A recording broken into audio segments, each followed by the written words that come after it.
Welcome back. Is Al-Qaeda getting stronger or weaker? That's the question we're discussing on this show, and we want you to take part with your questions. Helping us to answer them is Abdel Bari Atwan, the editor of one of the largest pan-Arab newspapers, Al-Quds Al-Arabi. He's in London. And from Prague in the Czech Republic, we have Reuel Gerecht of the American Enterprise Foundation. Both men have authored books touching on the issues of extremism in the name of Islam. Now, just before the break, we had Mohammed in Nigeria asking if there's a way to measure the popularity of Al-Qaeda and perhaps their recruitment process or the amount they're recruiting. And I'll put it to both, but Reuel Gerecht, if I could start with you and ask, did the CIA ever quantify the way the recruitment goes with Al-Qaeda? Not reliably. I mean, it's an excellent question from the gentleman in Nigeria. It's almost impossible to know that unless you have sources inside of Al-Qaeda. Now, ex post facto, you can get a certain idea when you interrogate individuals of what their real recruitment success is. I think an important question to ask is, you know, the recruitment might be going brilliantly, but if Al-Qaeda cannot develop the manpower and methodology to, again, strike the United States powerfully, then I think it is in real trouble. And that is what you have to keep your eye on. Unlike in the past, you now have the world's principal internal security services tracking Al-Qaeda fairly rigorously. It's very, very difficult, I think, for this group to gain the type of access, the maneuverability. That's why it desperately needs, for example, recruits among westernized Muslims to develop cells in the West to strike, because it's very difficult now to send people from the Middle East into Europe, into the United States for terrorist attacks. Well, Abdel Bari Atwan, I'll get your perspective on this, but as I ask you that, could I also get your perspective on how important the view on the Arab street, the perception on the Arab street, as it's described, is when it comes to Al-Qaeda? How important is that for Al-Qaeda succeeding? Yes, his first point is, Al-Qaeda doesn't need to go to the United States to bomb there, because, they can fight the American in two very lively fronts, in Iraq and also in Afghanistan. And if you notice recently, the number of the American soldiers who were killed in Iraq and in Afghanistan, also NATO soldiers, are escalating. It is not decreasing, it is increasing. This is one point. Second point, if you want to tell how Al-Qaeda is recruiting people, we have to look at the movement of volunteers who are joining the ranks of Al-Qaeda. If the Syria did not close the border of Iraq, I think hundreds of them will go to Iraq and join their brothers there or their colleagues there and fight the Americans and the Iraqi government and security forces. The same thing now, we can notice there is also some sort of migration of Al-Qaeda members to Afghanistan, and we notice that in the tribal area there are a lot of bases of Al-Qaeda newly established there.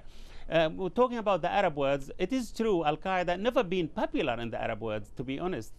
It is not actually a mass organization, as I said previously. But who is popular in the Arab world, to be honest? Are the Arab rulers are popular? Are the classical or conservative religious leaders there are also popular? They are not. Nobody is popular now in the Arab or the Muslim worlds, except Hamas and Muslim Brotherhoods, who are actually, until now, trying to establish themselves by democratic means, not by military means. If we look at the Al-Qaeda now, I believe if Al-Qaeda tomorrow is going to attack Israel or Israeli targets, and Ayman al-Zawahiri threatened to do so, Al-Qaeda chart will go up dramatically. Its popularity will rise. So we shouldn't underestimate Al-Qaeda. We shouldn't say that it is defeated or it is actually waning. One attack by Al-Qaeda, it will actually increase its popularity. Okay, we've got two callers waiting patiently. KK, thank you for your patience in London. Fatima, after that we'll get to you. Let's hear these two questions back to back. KK first in London. Yeah. Thank you, Riz. Thank you very much for this. Basically, what I wanted to communicate is, for the last 4 or 5 years, countries such as the US, Britain, Germany, France, they've invested possibly more than $1 trillion trying to contain Al-Qaeda and its ideologies and work around various regions within the Middle East. What I'm saying is, does it make business sense for us to invest softly? Can we invest in the economy? Can we invest in the social setup? Can we build the grassroots? Can we contain social unrest? Can we create positive messages in the society through positive investment? Okay, that's an interesting point, actually. Now, let's get Fatima's question in quickly before we get to our panelists. So, Fatima in London as well. Yes, Yes, I'm just kind of amazed at all the discussions are geared as if Al-Qaeda is still this organization with form and structure, and membership. I personally believe that Al-Qaeda is more of an ideology that is bought into by various groups of people who are opposed to the American foreign policy. Okay, let's get first question from KK. I'm going to put this to Reuel Gerecht in Prague. Interesting point that the amount of money that's been spent militarily on trying to contain Al-Qaeda or defeat Al-Qaeda has been absolutely huge, and perhaps that money might have been more effectively used in, as KK puts it, soft investment in terms of economy and building up some kind of positive goodwill, winning hearts and minds in the real sense. Well, I don't disagree with the idea that I think you should have some type of soft power approach. However, terrorists are terrorists, and if you don't meet them head on, you're going to bleed. So you need to confront these folks militarily. Now, the Bush administration, for example, had tried somewhat feebly to promote a democratic agenda in the Middle East. Now, I don't think it quite understood what it was getting into. However, I do believe that that direction, which will certainly bring more religiously devout individuals into the political system, if the political system is free, will probably cause groups like Al-Qaeda and other violent Islamic extremists in the end a great deal of trouble. This isn't a quick process, but I think you'll see, Washington, regardless of who wins the election, continue with the idea there needs to be some type of soft power approach in the Muslim world. That's not going to go away. There may be different points of emphasis, but you'll continue to see them focus on hearts and minds issues. Well, Abdel Bari Atwan, the second part of the question, or second question from Fatima, talked about the difficulties in fighting Al-Qaeda because of it becoming an ideology now. And I wonder to what extent that expression, war on terror, which is being created and perpetually used by the United States and I guess its allies now, what that has done for perhaps for the support of Al-Qaeda, perhaps creating divisions in such a way that it legitimizes the idea that there are two sides and that Al-Qaeda is on one side and people can then focus on going to that side. Yes, Fatima was absolutely correct. Al-Qaeda is an ideology, and this ideology is thriving on the internet. Al-Qaeda's strength now actually it's fully dependent on the internet. They are not dependent as they used to be on Al Jazeera to broadcast its tapes or videotapes.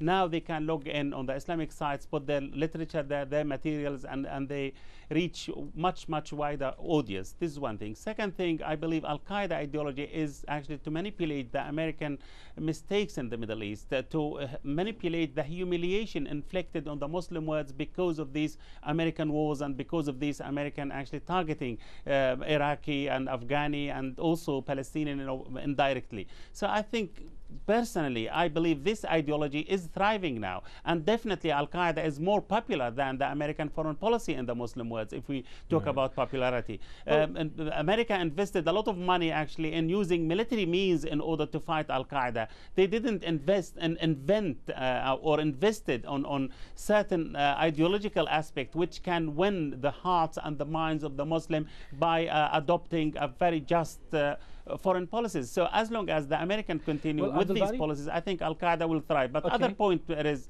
I believe Al-Qaeda would like to see somebody like McCain winning the presidency election, the way they wanted President Bush to win, simply because they believe that America is unpopular and the Republican will make it more unpopular than it is now. So I wouldn't be surprised if Osama bin Laden issue a tape before this election or presidential election in November. Okay, 30 seconds to go, less than 30 seconds, Reuel. I want to just ask you, do you think that a few people have talked about engaging with Al-Qaeda and perhaps even the Taliban? Do you think that's a worthwhile approach?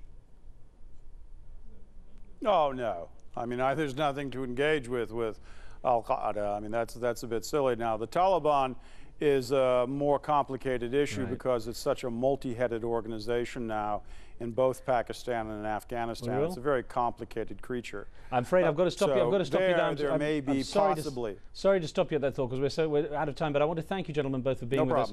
Well, on the next show, we're going to look at how race issue in America is affecting the voters as Democrats line up Barack Obama as possibly the first black president of the U.S. Join us for that.